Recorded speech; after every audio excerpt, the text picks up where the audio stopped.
Hello again and welcome back to our course on Excel 2013. In this section we're going to take our first look at Excel, and the first thing I want to talk about is how you're going to start Excel each time that you're going to run it. Now there are several ways of doing this, and the way I'm going to do it on this occasion is I've actually put a shortcut to Excel 2013 on my Windows desktop. I'm running this course on Windows 8, and of course I could start Excel 2013 from my start screen by tapping the relevant tile on my start screen. I could pin Excel 2013 to my taskbar on the Windows 8 desktop. So there's three different ways of starting it. Of course, if you're using Windows 7, you'll have a start menu you could start it from, or indeed pin it to the start menu. So whichever way you start it, let's get Excel 2013 started. There's my shortcut. I'm actually going to double tap and Excel 2013 opens up. Now, even if you've used Excel 2010, this start screen will seem rather strange to you. It's nothing like the one you used to receive in Excel 2010. So let me just do a quick tour of this screen. On the left, we have facilities to open existing workbooks.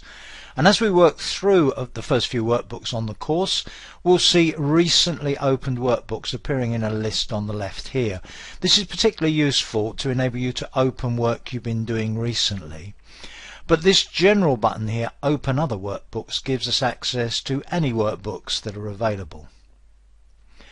The bigger right-hand section here is basically the one for creating new workbooks, and the emphasis in Excel 2013 is to give you access to a range of templates that you can use as a starting point for workbooks. I mentioned these earlier on. There is also a link here, very specifically, Welcome to Excel, which gives you a tour of Excel 2013. So whether or not you've used Excel before, I suggest you take a little bit of time out to try that. The very first option here is blank workbook, and you'll very often start with a blank workbook. If you know what you want to do and you don't need a template of some sort, that's a good starting point. In the top right hand corner we have some very important little buttons up here. The three on the right, the X is close, as you'd expect in a Windows application. We have a maximize button to maximize the window, a minimize button to minimize the window, and of course if it was maximized we'd have a restore button to put it back to the last sized size, which was not max or min. And then very importantly, with the question mark here, and bear in mind I mentioned this earlier, if you're using a touch device and you don't have an F1 key, for example, to bring up help, if you've started Excel 2013 by either double clicking a shortcut on your desktop or you've tapped from the start screen, you tap that question mark to bring up help, and from there you can get through to the touch options as I mentioned before. So let me just quickly touch that. Now it's important to realize here that with Excel 2013 we're dealing with online help here. So if you're not connected to the internet you won't see this online help. There are other help options available, and we'll take a look at that a little bit later on the course. But if you've got an internet connection you can get to online help. Get the word touch in there and then you can do that search and you can find out all about those touch gestures that I mentioned before. When you finish looking at help at the moment, if you click on the close button up here, that takes you back into Excel 2013 again. So the first thing I'd like to do is to open one of the sample workbooks that's included with the course material. As I mentioned earlier on, you should have a folder that you can find easily where you can access these files. I've got mine in a folder. I've also got a shortcut to that folder. If you click on Open Other Workbooks here, this brings up a screen where we can choose from basically four options. We have opening from recent workbooks. So when we've got a recent workbooks list, it'll be down there and we can choose one of the ones that we've opened recently. We can choose from my SkyDrive. I actually have a SkyDrive account set up with some files in it. I'm going to show you how to set up your own SkyDrive later on. These are basically workbooks that are saved on Microsoft's infrastructure and that I can reach from basically anywhere in the world. Computer refers to my computer. It'll also include access to a network if I'm attached to a network. And then I can also add another place here, somewhere else that I would like to be able to access my Excel workbooks from. So I'm going to choose computer on this occasion, and as you can see here on the list of recent folders, so this is folders on my computer that I've accessed recently, there is actually a shortcut to the folder where I've put all those exercise files. Now obviously I could use that now, but I want to use Browse to show you what it's like to use the first time. So if I click on Browse, it takes me into an open dialog for my computer, and I know that on my desktop I've got a shortcut to where the sample files are. So let me just double click on the shortcut, and there are those sample files. Now that's the first one. I'm going to open that one. Of course I can open it either by clicking and then clicking open, or in fact by tapping to select it and then tapping the open button.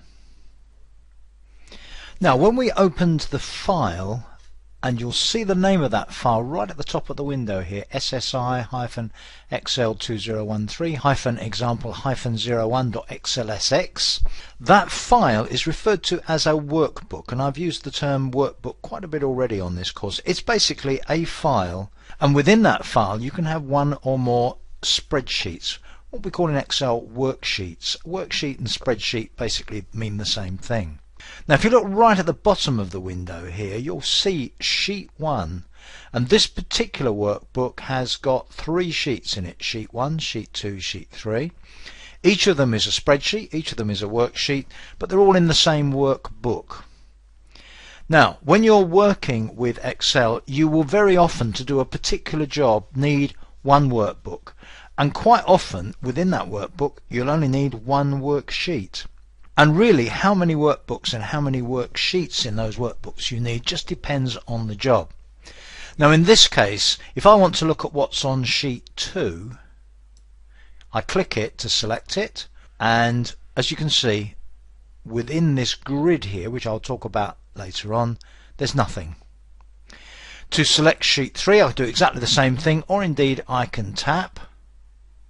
That selects it, and you can see that there's nothing on that one either. So let me just tap sheet 1 again. Now from now on, whenever I'm just single clicking, just take it that single click and single tap are the same thing. So I'll say click it, and that will be the same as saying tap it. Similarly, when I say double click something, that's the same as saying double tap something. So I'm not going to keep repeating tap equivalent to click. So we're now looking again at sheet 1 in this workbook, and on sheet 1 we actually have some data. You will see the horizontal rows and vertical columns here, and at each intersection of a row and a column you have one of these little shapes. These are called cells. So each of these cells, if I click in it, or tap obviously, if I click in it, that's one cell in a worksheet. And with each cell it's in a column and it's in a row. Now look at the cell that I've got selected here. The column is F, the row is 4. We call this cell the cell F4. Several of the cells on this sheet have some content. So for instance C3 says 5 p.m, B6 says 8 a.m, A9 says Sunday. And later on in the course we're going to start to look at what this data means, how to change it, how to put data in, and so on. But for the moment just note that some of the cells have got content. Also note that some of the cells, like this one, seem to be much bigger than all the others. It's actually sort of 3 cells stuck together. That's what we call a merged cell, and we'll talk about merging cells later as well. But for the moment, having had a look at this first sample workbooks, what we're going to do now is to close it. So when you want to work on a workbook, you open it, you do the work you're going to do, and then you close it. Sometimes, as I mentioned earlier, you may have more than one workbook open at a time, but certainly in the early stages of the course we'll tend to only have one open at a time. So when we finish working on it, we close it. And this introduces us to another very important concept in Excel 2013. In fact, it's pretty much universal throughout Office 2013, and that's access to something called Backstage View. Now to access Backstage View, you use this special button near the top left corner. It's File, and if I click on File, that takes me into Backstage View. Now, Backstage View is basically where you do all the admin and maintenance side of workbooks.